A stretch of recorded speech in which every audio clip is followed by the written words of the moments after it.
अभी गणेश जी विसर्जन हुए, गणेश जी को जल में विसर्जन किया, तो आपके मन में एक प्रश्न तो खड़ा होगा, आया तो होगा कि गणेश जी के 10 दिन तक बिठाओ, नित्य पूजन करो, ने पाठ करो, ने अर्चना करो, ने 10वें दिन इनके विसर्जन कर दो, और वो भी पानी में कर दो, पानी में विसर्जन करो। तो ये कहां लिखा कि जल में विसर्जन करो? श्रीमद् भागवत पुराण की रचना जब वेद व्यास जी महाराज करने के लिए बैठे, वेद व्यास जी ने सुखदेव जी से कहा कि मैं मंत्र बोलूंगा, मैं श्लोक बोलूंगा, इसको लिखेगा कौन? तो सुखदेव जी ने बोला गणेश जी से विनती करो। गणेश जी से कहा कि आप लिखोगे? गणेश जी बोले मैं लिखने को तैयार हूं, पर बोलते बोलते तुम रुक गए तो मैंने भी लिखना छोड़ दूंगा, उसके बाद मैं भागवत को विराम दे दूंगा, मैं आगे नहीं लिखूंगा। अब वेद व्यास जी बड़े चक्कर में पड़ गए, क्या करें? तो गणेश जी से कहा मेरे श्लोकों में कुछ गड़बड़ी हो सकती है, उसमें से गलती को छांटना पड़ेगा, फिर लिखना पड़ेगा। कितना सुंदर संबोधन श्री वेद व्यास जी ने कहा कि मैं जो श्लोक बोलूंगा आपको लिखने के लिए है, उसमें मैं कुछ गलती करूंगा, उस गलती को छांटना है, तब श्लोक लिखना है। क्यों कहा वेद व्यास जी ने ये बात? गणेश जी भगवान है, वेद व्यास जी कहते हैं मैं तो संसारिक मनुष्य हूं ना, गलती तो कर सकता हूं। गलती कौन करता है? जम के बोलो भगवान गलती करता है क्या? नहीं, गलती कौन करेगा? मनुष्य। गलती मानव करेगा, गलती मनुष्य करेगा। और गलती करने के बाद अगर हमसे अपनी जिंदगी में कोई गलती हो जाती है तो एक बार क्षमा मांगने में कुछ जाता है क्या? प्रणाम करने में कुछ जाता है क्या? निवेदन करने में कुछ जाता है क्या? नहीं। गलती हो गई मुझसे, तो गणेश जी आप गलती को छांटना, लिखना। गणेश जी महाराज लिखने बैठ गए, लिखते लिखते लिखते लिखते 10 दिन हो गए गणेश जी महाराज को। शरीर में ताप पड़ने लगा गणेश जी महाराज के।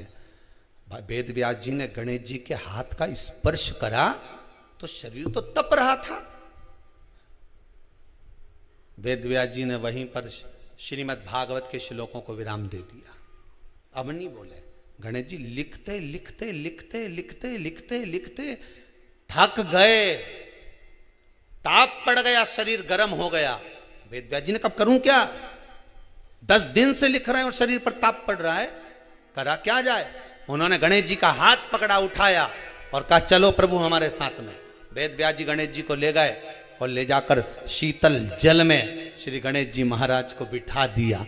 गणेश जी को पानी के अंदर उनको विराजमान कर दिया कि अब आप ताप को थोड़ा ठंडा कर लीजिए। शीतल जल में बिठाया। उस दिन से नियम हो गया कि 10 दिन गणेश जी बैठते हैं और फिर उनका विसर्जन होता है पानी के अंदर, जल के अंदर, शरीर का ताप मिट जाए। तो गणेश जी ने वचन दिया है वेद व्यास जी महाराज को, आपने मेरे ताप को मिटाने के लिए मुझे जल में बिठाया है, जो मुझे जल में विसर्जन करेगा मेरा ताप तो मिटेगा ही, साथ में जो मुझे जल में विसर्जन करेगा उसके जीवन के भी ताप को मैं मिटा दूंगा, उसके जीवन के ताप को मैं मिटा दूंगा। ताप मिटा दिया।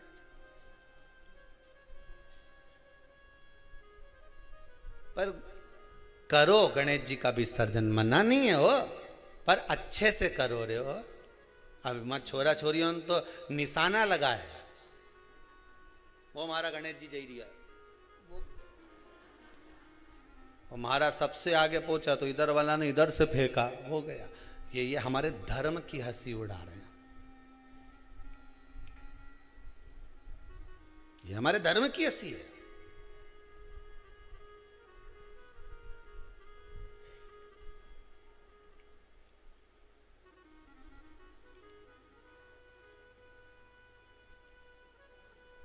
धर्म को बचाने का प्रयास एक